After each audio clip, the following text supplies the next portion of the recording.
هاي يا حلوين، ازيكم عاملين ايه؟ انا زينب شحاته. لو اول مره تشوفوني ما تنسوش تشتركوا في القناه وتفعلوا زر الجرس عشان يوصلكم كل فيديو بنزله. النهارده بقى هنعمل النسخه الاصليه لسندوتشات الفرايد تشيكن او سندوتشات الفراخ المقرمشه اللي احنا كلنا بقينا مدمنينها، ولازم لما نخرج يعني اقل خروجه مثلا ناكل سندوتشات فرايد تشيكن. معظم المطاعم بقت هي دي الوجبه اللي بتقدمها، وبجد بجد يعني مفيش حد ما بيحبهاش حقيقي. هي بتكون او بيكون ساندويتش خطير، فيه فليفرز كتير. فبجد انا ما ترددتش ثانية ان انا اعمله في البيت، يعني من كتر ما انا بجد بجد بحبه، او عموما اي حد بيحبه. فهنشوف النهارده النسخه الاصليه للساندوتش بقى فرايد تشيكن باي توبنج احنا بنحبه او بنطلبه. اول حاجة هنبدأ من اول التتبيلة الاصلية. اول حاجة معايا 2 كوب من الحليب عادي، وحطيت عليه معلقة كبيرة من الخل، وهسيبه كده لمدة مثلا من ربع لنص ساعة لحد ما يعمل معايا كده زي الرايب، كده يبقى جاهز معايا. ومعايا نص كوب من الزبادي هضيفه برضو، ده من ضمن التتبيلة. تمام. ومعايا ربع كوب من مية الخيار المخلل، ومعايا معلقة كبيرة من المستردة، ومعايا كمان معلقة كبيرة من الكاتشب، وممكن بقى تضيفوا كمان معلقة كبيرة من الهوت صوص لو عندكم، هيبقى لذيذ برضه. معايا بقى التوابل معلقة صغيرة من الملح والفلفل الأسمر ومرقة دجاج والجنزبيل وتوم باودر وبصل باودر والبابريكا والشطة. ممكن تضيفوا نص معلقة صغيرة او تستغنوا عنها، يعني لو مش بتحبوا الاكل سبايسي، بس هي بتضيف نكهة حلوة قوي في التتبيلة. تمام. هي دي كل التتبيله بتاعتي. وطبعا انا هقول لكم يعني الفراخ اللي انا مستخدماها الحجم بتاعها قد ايه او الوزن بتاعها قد ايه، ولو انتوا عندكم زياده او اقل تقدروا تقللوا او تزودوا كميه التتبيله على حسب الكميه اللي عندكم. يعني انا كنت عندي فرختين، انا خليتهم واخدت الصدور والاوراق بتاعتهم خليتها كلها. الفرختين كانوا في حدود كده مثلا كيلو وربع. الحجم ده عشان ما يكونش يعني حجم الفراخ معايا كبيرة واللحمة تكون سميكة، فبالتالي ما تطويش قوي. لا هي كده يعني الحجم بتاعها بيكون لذيذ. طبعا الصدور بنقطعها شرايح بس بتكون اسمك من الشرايح بتاعة البانيه، كده شوية بتكون اسمك كده. والورك لو هو كبير بنقسمه كده، يعني الدبوسة لوحدها والجزء التاني لوحده. لو صغير انا سبته زي ما هو كده عشان هو كان يعني مظبوط معايا، يطلع القطع كده مظبوط على قد الساندوتش بالظبط. وكده غطيتهم خلاص بالتتبيلة. هسيبهم بقى في التلاجة اقل حاجة 3 ساعات، يا ريت يكون اكتر من كده لان بجد هيفرق في النسيج بتاع الفراخ، وهيفرق في طعمهم، والتتبيلة هتكون تحفة. غطيتهم وحطيتهم في التلاجة. بعدين بقى هنعمل الكوفر. معايا الدقيق، ومعايا نص كوباية من النشا، ومعايا بقى التوابل ملح وفلفل اسود وبابريكا وتوم باودر وبصل باودر، وبرده الشطة، نفس التوابل اللي انا ضفتها على التتبيلة السايلة. دي المكونات الجافة كده هقلبها مع بعض. النشا بس بنزودها عشان خاطر القرمشة كده تبقى مقرمشة معايا، والكفر ماسك نفسه، هي اللي بتديله الصلابة كده ما يبقاش طري. وبعدين هبدأ اقسم الخليط ده نصين، وهاخد بقى النص الاول اعمله الكفر، والنص التاني هشوف دلوقتي هحط عليه ايه. بس بجد اعذروني، انا الكهرباء قطعت في الفيديو ما كنتش هكمل التصوير. يعني بس بعد ما صورت كل ده، فهي بس الجزء ده اللي قطع مني، وهي الجزء بتاع مرحلة الكفر، وهقول لكم دلوقتي بتعملوا فيها ايه. المهم النص اللي احنا خدناه ده بنحط عليه 2 بيضة كده، وبنحط عليه بقى كوب من المية، وبنقلبه هيبقى معانا خليط كده زي العجينة. هو ده الخليط اللي احنا هنستخدمه في الكفر.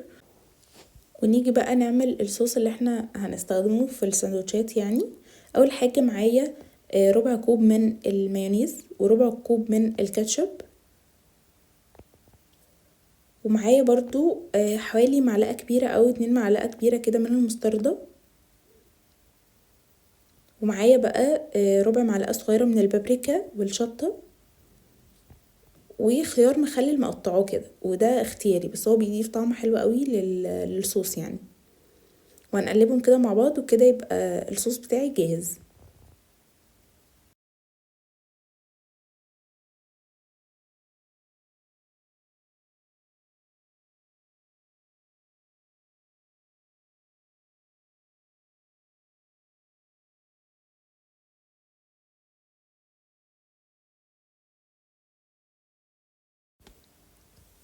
المرحلة بقى اللي النور قطع فيها انا بجد اسفة، بس هي ان انا بطلع الفراخ بتاعتي من التلاجة، بحطها وبعدين بحط جنبها العجينة اللي احنا عملناها وجنبها الدقيق، وجنبها بتكون يعني حاجة بقى نحط فيها صينية فاضية كده او طبق فاضي، بناخد من الفراخ دي من التتبيلة، بننزلها في العجينة. تمام، العجينة اللي هي اللي احنا عملناها، وبعدين بنضيفها في الدقيق اللي هو الخليط الجاف، ونبدأ نشيلها كده من الدقيق، نرفعها ونخبطها او يعني نهزها كده ونعمل، وننزلها تاني في الدقيق ونطلعها، نخبطها وننزلها برضو ونطلعها، نخبطها كده او نهزها، ونعمل يعني العملية دي حوالي 10 مرات كده او 8 مرات. اعملوها كتير هتلاقوا بجد التعرجات اللي هي في الفراخ دي اللي انتوا شايفينها وهي بتتقلي دي بدأت تتشكل.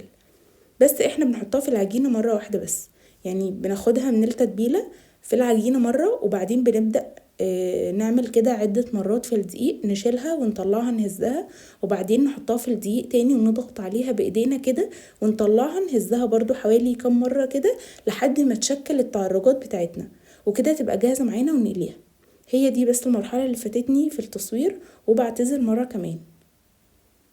وبعدين هقليها بقى الحرارة اول ما احطها يعني ما تبقاش الزيت بتاعي ما يبقاش ساخن قوي عشان ما يحرقهاش من بره او يسويها من بره وهي من جوه لسه نيه، تبقى الحرارة متوسطة زي ما نيجي نقلي اي حاجة. واول ما نيجي نطلعها وتاخد اللون الذهبي الحلو ده، نبدأ نعلي النار عشان ما تكونش طالعة وهي فيها زيت، لان النار لما بتكون هادية اي حاجة نطلعها من الزيت بتكون فيها زيت. نيجي نعلي النار بقى واحنا جايين نطلعها، ويلا نسمع صوت القرمشة.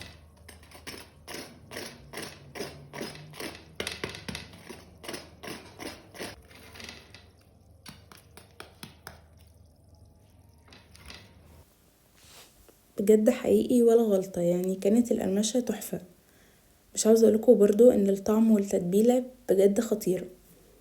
هنبدأ بقى في مرحلة التشكل، المرحلة اللي انا بحبها. هنجيب العيش او الكايزر، تلاقوه موجود في اي سوبر ماركت الكبير ده الحجم الكبير. بنبدأ نضيف الصوص اللي احنا عملناه، ابدأوا بقى ضيفوا هالبينو، خيار مخلل، التوبنج اللي انتوا عاوزينها، وكل فرد بقى من العيلة يعني يشكل الساندوتش بتاعه.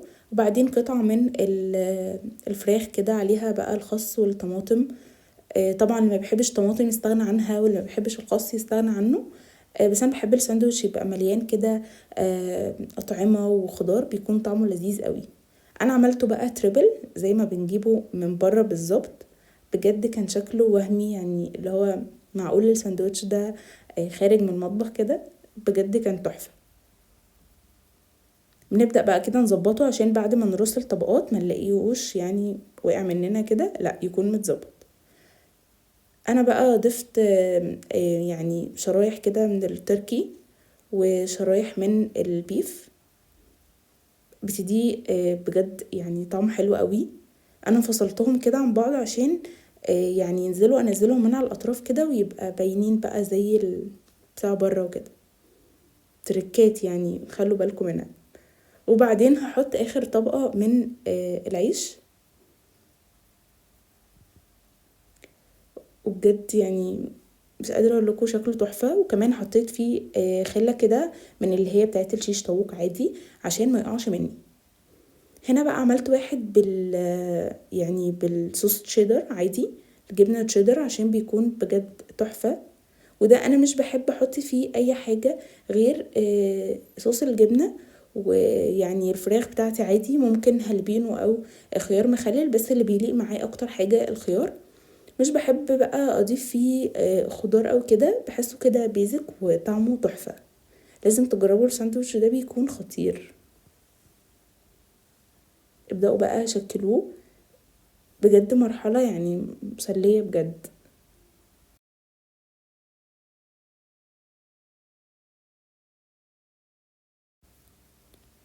برضو كده ضفنا يعني قطعة من الفراخ، وبعدين القطعة التانية من الخبز او الكايزر. بضيف برضو الخيار، لان هو الخيار مخلل هو كان اللي مديه طعم، لان هو مفيهوش اي حاجة غير الخيار المخلل او الهالبينو اللي انتوا هتحطوه، وقطعة من الفراخ، واخر بقى قطعة من الخبز. وبجد تحفة يعني، شوف شكله تشيزي قوي، اللي هو يعني بجد تحفة. بجد يعني حقيقي خطير، لازم تجربوا الوصفة دي. يعني ما تكسلوش، بجد سهل ولذيذ، وهيديكوا نفس الطعم. لو مشيتوا بنفس الخطوات هيديكوا نفس الطعم اللي بنجيبه من بره بالظبط، ما يفرقش اي حاجة خالص. وعملت سنجل برضو، عملت سنجل وتريبل، يعني بصراحة يعني خطير.